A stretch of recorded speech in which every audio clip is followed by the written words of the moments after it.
Президентибиз жакшы иштерди кылып атат. Ташиевке кандай ушак айткан болсоңор, ошо президенти деле ошо ушактагандай болуп атасыңар да. Себеби бул эки дос бири-бирине жанын, жүрөгүн берген достор болчу. Кандай ушак аралады, аны Алла өзү билет. Мен анча-мынча саясатты түшүнбөйм, законду деле билбейм, бирок укканым айта берем да ошон үчүн элдер баары таң калат. Уккан сөзүңөн укканда кичине мындай таң каласың да, Ташиевди жеп алыптыр. Жок, Ташиев жебейт. Ташиевди мен билгенден жаралганда эле ошо энелер деп, эл деп эле келатат го, мына жүрөгүн чаап. Садыр Жапаров деле мына самолетто уктаган күндөрү деле болду го, бизди ушундай оңойм деп. Калбыр болуп, тешилип, жөн эле жок болуп бараткан жерибизден бизди кайрадан мындай түктөдү. Канчалаган үйлөр салынды, канчалаган үй жокшолуу, балдарыбыз үйлүү болду. Аллага шүгүр дешибиз керек. Ушул Ташиев аркылуу Садыр Жапаровду таанып, мекенчиликке кошулуп, үй бүлөбүз менен, ошо айыл менен полный баарыбыз Садыр Жапаровду жакшы колдоп шайладык. Аллага шүгүр, шайлаганыбыздын немеси кайтты мына. Баягы эле мен да неме Садыр Жапаровдун лямпочкасы. Биринчиден баары кыргыз элимдин жашоочуларына, ошо президентибизге, бизди ушундай криминалдан немеден чыгарган Ташиевиме ысык салам, садагылоңдар. Каерде болсоңор да менин саламымды кабыл алгыла. Мен Садыр Жапаровдун иштегенине миңден миң ыраазымын. Ташиев деле жакшы иштеди. Эми азыр ушул тапта Ташиев менен Садыр Жапаровдун ортосунда кичине неме болуп атат. Аны Алла билет. Жакшы, мен Ташиевди эч качан каралабайм. Ташиевди жеп алыптыр, антиптир, мынтиптир деген садагылоңдар. Ошо Ташиев менен кошо эле бир табактан аш жеп жүргөн адамдар. Эми муну адамда кичине ушакчылар мүмкүн жашоо ушунушу менен кызыктыр дейм да. Эгер мындай ушакчылар жана көрө албастар болбосо, жашоо сумсак болуп калаптыр да. Мейли эми, аларга деле Кудай өмүр берсин. Садыр Жапаровдун көлдүгүнө тән берем. Себеби ушунчалык жөнөкөй көлдүгүнөн өзүнө душман кылып таш ыргыткандар деле алдына барып иштешип атат. Ташиев садагылоюн билбейм, мен тааныгандан эл деп жүрүп эле мына ооруп деле калды. Саламатсыңарбы менин сүйүктүү жана урматтуу, улуу урматтуу кыргыз элим? Кандайсыңар, тынчсыңарбы? Үй бүлөңөр, бала чакаңар баары тынчпы? Баягы эле мен да неме Садыр Жапаровдун лямпочкасы. Дагы чыкты мен. Анан ушу Ташиевден ак ийилип сынбайт дейт эми. Алла Таала неметип ушу Ташиев дагы соту жакшы болуп чыгып калсын. Алла Таала баарыбызды бирдей кабыл алат. Сен падыша бол, кайрычы бол, баары бир Аллахтын ашында бир барып жооп беребиз. Балдарым, кыздарым, ушундай жаман комментарий жазбагыла. Биз мындай адам мөңгүрөп, ушундай мени жакшы сөзгө муктаж болуп атканда, жок дегенде жакшы сөздү айтып койсок да, баягы жакшы сөз жан иликтет деп канча. Мына мисалы үчүн Садыр Жапаров деле түрмөдөн чыгып эле президент болду. Буга деле адегенде иштеп кетчү, өтө оор болду. Баласынын азабын тартты, ата-энесинин азабын тартты. Карыганда ата-энеме ушундай неме берип койдум деп өзүнчө ушинтип садагылоюн балам. Эми Аллага шүгүр мына неметип атат. Кече ата-энелер немесинде кайра апасын эскерип немеси аны да көрүп алып өтө ыйладым. Өңгөнү билбейм, мен ушу Садыр Жапаровду балам катары эле өтө жакшы көрүп сагына берем. Саламатсыңарбы менин сүйүктүү жана урматтуу, улуу урматтуу кыргыз элим? Кандайсыңар, тынчсыңарбы? Үй бүлөңөр, бала чакаңар баары тынчпы? Жаздарыбыз күзгүлөштөп, мына жаз да келди. Кантип атасыңар, тынчсыңарбы? Баягы эле мен да неме Садыр Жапаровдун лямпочкасы. Дагы чыкты мен. Баягы эле мен, эгерде жүрөгүңөрдөн жакшы сөз чыкпаса, мени сүйлөгөнүмдү жактырбасаңар, жаман сөз жазып комментарий жазбай эле койгула. Силерден суранам, алтындарым, жарыктарым. Эмне кылайын эми? Балам ат арытып келиптир үйүмө, дагы сүйлөп коеюн дедим. Мен эмне демекмин? Биринчиден баары кыргыз элимдин жашоочуларына, ошо президентибизге, бизди ушундай криминалдан немеден чыгарган Ташиевиме ысык салам, садагылоңдар. Каерде болсоңор да менин саламымды кабыл алгыла. Эмне демекмин эми? Аллага шүгүр, мына биз кыргыз элдер Садыр Жапаровду президент кылып эч качан неме адашкан эмес экенбиз. Туура мен бул баланы биринчи укканда эле, жашоосунан баштан өткөндөрдү укканда эле, ата-энесинин сүрөттөрүн көргөндө эле өтө жакшы бала, адамзат таазим кыла турган жөнөкөйлүгүн жактырдым. ушунчалык мээримдүүлүгүн жактырдым. Адамды ылгабай кандай адам болсо бирдей мамиле кылганын жактырдым. Ошондо эле сүйүнгөм, ай мен деле 7 бир кызды төрөп, жашым 60ка чыгып калды. Монтип балдарды тарбиялап чоңойткончо эле ар бир эне мугалим, ар бир эне доктур, ар бир эне жанагыдай сайыпкер болуп калат турбайбы? Балдарды көргөндө эле ыраңынан эле кандай бала экенин. Мен Садыр Жапаровдун ушундай жүзүнөн карап эле ниети токтугун, токтоо, ар нерсени сонун кылып чече тургандыгын байкаганмын. Ошон үчүн ушул Ташиев аркылуу Садыр Жапаровду таанып, мекенчиликке кошулуп, үй бүлөбүз менен, ошо айыл менен полный баарыбыз Садыр Жапаровду жакшы колдоп шайладык. Аллага шүгүр, шайлаганыбыздын немеси кайтты мына. Мен мисалы үчүн ошо эсептеп отурсам, азыр 9-10 президентти көргөн адам экенмин. Себеби ошо президенттер 30 жыл мурун неметкенде эч кандай мындай тарыкталатын иштерди кылган эмес да, туурабы? Баарыбыз эле көрүп турабыз, билип турабыз, жүрөгүбүз менен сезип турабыз. Бирок ошентсе да эч качан ушул баягы адамда бир албастык сыпат бар экен, ошо көбүнчө бизди жеңип кетип атат да.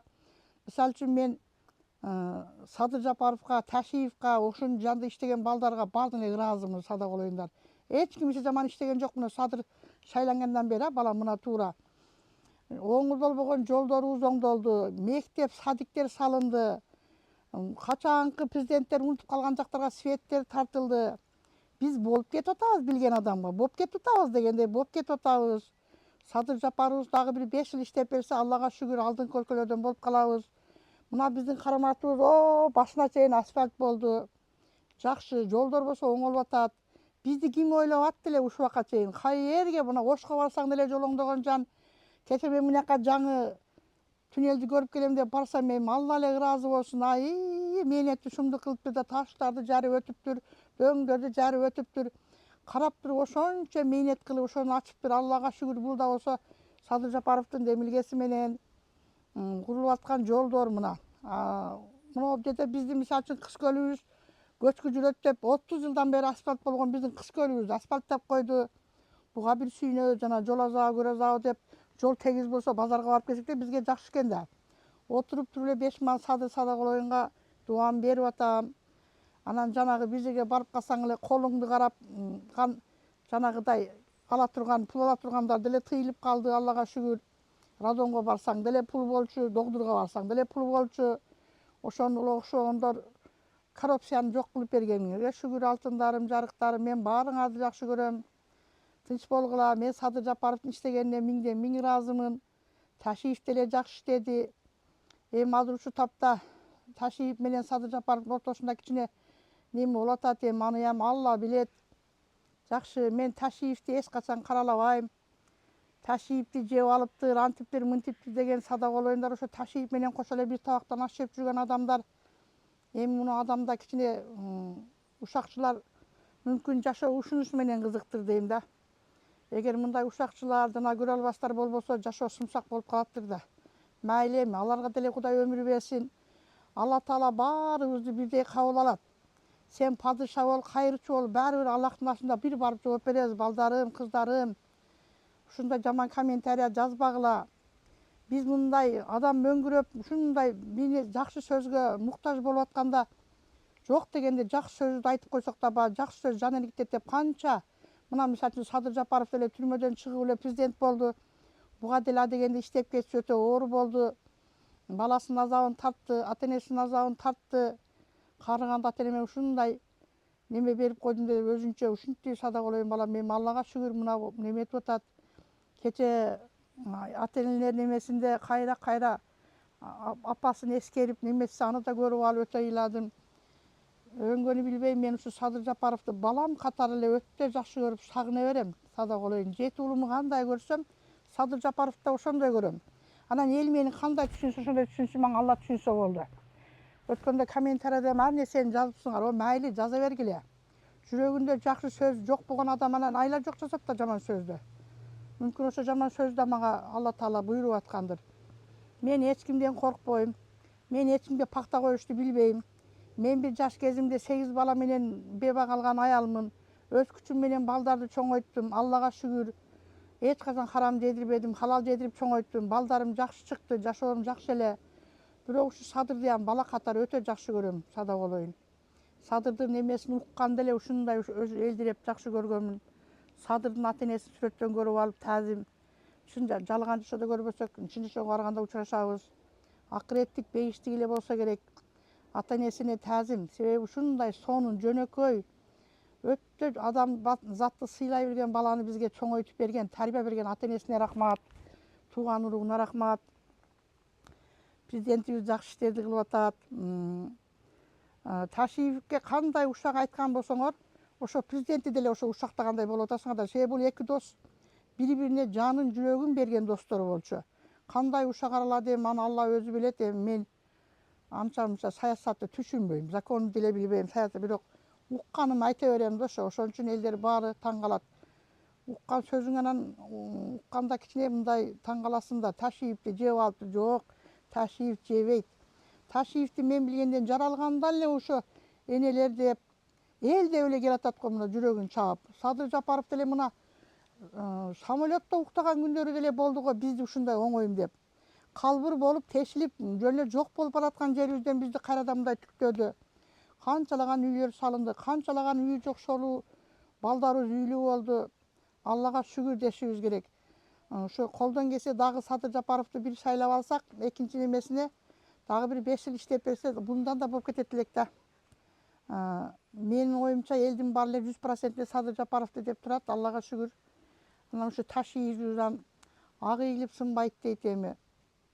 Алла Таала неметип ушу Ташиев да соту жакшы болуп чыгып калсын. Садыр Жапаровдун да Кудай өмүрүн берсин. Садыр Жапаровдун кылган иштерин биз билбесек, анда Алла деле карданат. Алтындарым, жарыктарым, силерден суранам. Ушу Садыр Жапаровду колдоп бериңиздер. Мен колдойм үй бүлөм менен. Ким кандай десе ошондой дей берсин. Садыр Жапаровду мен балам катары көрөм. Өтө жакшы көрөм. Буга мен узун өмүр тилейм. Анан ушу Садыр Жапаровдун түгөйү Айгүл дагы өтө жакшы аял, сада болоюн. Алла Таала жакшы аялды берген экен да. Аял деле бай эркектин камчысы болот да. Туура жолго салып, эми эркек деле жамандабайсың, эркек деле катынга ушундай неме кылат, бирок экөөнү кошкон Аллага деле шүгүр. Мына уулдары бар, кыздары бар. Жакшынакай карындашы бар экен, кече дагы немеде сүйлөп атат байкуш. Ар кимдин энесин эстейт да, мына кече энелер күнүндө Садыр Жапаров апасын эскерип, карындаш апасын эскерип, мен да эскерип үйдө ыйлап отурдум, Куран окудум. Ата энесине тынч болойлу, бар болойлу балдарым, кыздарым. Ошо Садыр Жапаровду дагы экинчи немеге шайлап алайлы. Садыр Жапаровду өлгүдөй жамандап, андай мындай деп жүргөндөр деле мына Садыр Жапаровдун алдына барып иштеп атышат. Мен анча-мынча адамдарды тааныйм, эмне кереги бар? Мен айтпайм. Алла өзү билет. Себеби менин жанымда туруп алып деле, эй деп бирөө неметкен адам азыр барып ак үйдү иштеп калыптыр. Ой, иштей берсин, майли эми. Жаңылбаган жаак, мүдүрбөгөн туяк барбы? Биз пенделер камчы темген пендебиз. Ошон үчүн бээ сыяктуу кээде тээп коебуз да. Майли. Садыр Жапаровдун көлдүгүнө тән берем. Себеби ушунчалык жөнөкөй көлдүгүнөн өзүнө душман кылып таш ыргыткандар деле алдына барып иштешип атат. Ага деле Аллага шүгүр. Баарыбыз тынч болойлу, балдарым. Бири-бирибизди кубаттап колдойлу. Себеби бул жалганда баарыбыз мейманбыз. Бир күн болсо бир күн бул жашоону таштап кетебиз. Кеткенде биздин артыбыздан эмнелерибиз калат? Өмүр бою топтогон дүйнөбүз калат. Төрөп, чоңойтуп, жебей, ичпей чоңойткон биздин артыбызда балдарыбыз калат. Бизди бир гана кылган амалдарыбыз, кылган жакшылыктарыбыз, анан бирөөнүн жүрөгү ооруп турганда ошого жакшы сөз айтып койгонубуз гана калат. Башка бизди эч кубаттабайт. Мына 60-тан ашып ушу 70-ке кетип атам. Себеби мен кабырга жакындатам да, балдарым. Кабырга жакындаган сайын коркосуң. Караңгы кабырда бизди ким колдойт? Бир гана Аллах колдойт. Ана ошо кылган амалдарыбыз, кимдир бирөө жүрөгү ооруганда жакшы комментарий жазып койгонубуз гана, ушуну ушундай колдоо деле, жаман дебе деле деп. Жаманды деле жакшы дей берсең жакшы болот да, балам. Анан жакшы эле жамандап, же деле анан пете-пете дей берсең, ал адамдын жүрөгүчү. Ташиев сада болоюн, билбейм, мен тааныгандан эл деп жүрүп эле мына ооруп деле калды. Ушуну деле аябай ар нерсени жазабыз. Не кереги бар? Бул жашоодо баары калат. О, падыша болсоң деле кетесиң, кайырчы болсоң деле кетесиң. Аллахтын астына барганда бирдей болуп турабыз, балдарым. Ошону эстейли, кыздарым, балдарым, эл журт. Кыргызстандыктар, мен силерден суранып кетем, тынч болойлу, бар болойлу. Эч качан бири-бирибизден көңүлүбүз калбасын. Се мусулмандын баары акыретте бирге болобуз. Тынч болгула, мен силерге тынччылык каалайм.